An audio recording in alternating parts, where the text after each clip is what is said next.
আজকে শুধু একমাত্র আসার কারণ হলো একটাই, বাতিল যেভাবে আসছে বাতিল ওইভাবেই দূর করতে হবে, ঠিক কিনা? বলেছিলাম মসজিদে থেকেই দিনের কাজ করব, আমরা এখনো রাজি মসজিদে থেকেই দিনের কাজ করব। তবে বাতিল তোমরা যেটা চিন্তা ভাবনা করতেছ, আমরা তোমাদের চিন্তার মূল জিনিসটা বুঝতে পেরেছি। তোমাদের শুধু একটাই নিয়ত, সেই পশ্চিমা দেশের মতো, সেই নাস্তিকদের মতো, সেই ইহুদি নাসারাদের মতো, সেই ব্রিটিশদের মতো কোরআন দেশ থেকে উঠিয়ে দেওয়ার ইচ্ছা তোমাদের। না হয় তোমরা সেই টঙ্গী ময়দানের মাদ্রাসার উপর আক্রমণ করার কোনো তোমাদের প্রয়োজন ছিল না।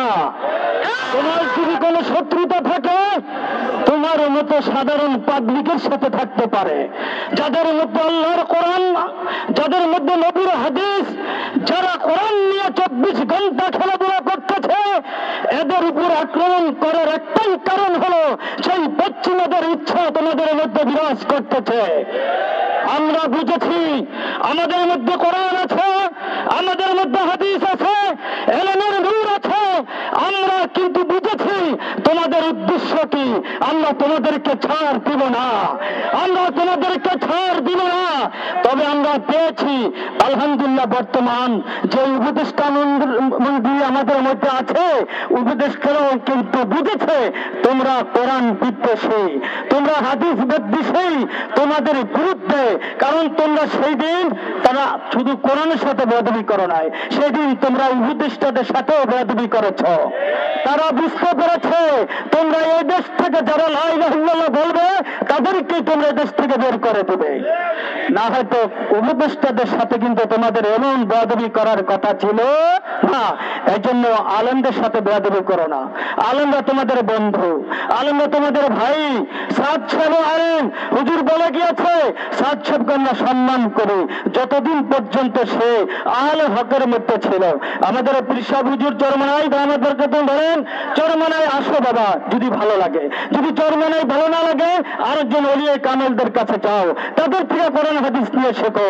ঠিক তোমাদের যদি আমাদেরকে ভালো না লাগে তোমরা কার কাছে যাইবা? সেই কমিউনিস্ট স্বীকারোক্তি করছে, যিনি ইসলামকে দুনিয়া থেকে বিদায় করে দিতে চায়, যারা টাকার ভুক্তা। আমরা কওমি ওলামা, আলেমা কখনো টাকার ভুক্তা নয়, তাবলীগ ওলামা কখনো টাকার ভুক্তা নয়। আমার জানা মতো তাবলীগ ওলামা এলাকায় গিয়েছে, ওরা এলাকার মানুষকে দাওয়াত দিয়ে খাওয়াচ্ছে, কখনো তারা সোয়ালও করে নাই, সোয়াল ভানও ধরে নাই, আর কশ্চিন কালো সোয়ালের ভান ধরবে না। আমার হিজলাবাসী ভাইরা, তৌহিদি জনতা, ওলামায়ে হক্কানি, তলবে আলেম, আপনাদের সকলের কাছে আমার আকুল নিবেদন, আমাদের এই ব্যাপারে ঐক্য থাকতে হবে। আমরা সকলে একমত আছি তো ইনশাল্লাহ। আজ থেকে আমরা স্বীকারোক্তি করে নিব, প্রত্যেক এলাকায় গিয়ে প্রত্যেক মাদ্রাসা থেকে সাপ্তাহিক জামাত, 15 দিনের জামাত, মাসিক জামাত, এবং আমরা ওলামায়ে হক্কানি প্রত্যেকে ইসলামী আন্দোলন হোক, কওমি মাদ্রাসার তলবে আলেম হোক, কওমি মাদ্রাসার আলেম হোক, এবং কি জামাত, যারা তাবলীগে জামাত আছি, আমরা সকলে এক। সকলে কি ভাই? আমরা এক। এই 3 গ্রুপের মধ্যে কোনো বিভেদ নাই। আমরা প্রত্যেকে এই কাজ নিয়ে মরণ পর্যন্ত থাকতে চেষ্টা করবো। ওমা আলাইনা ইল্লাল বালাগ।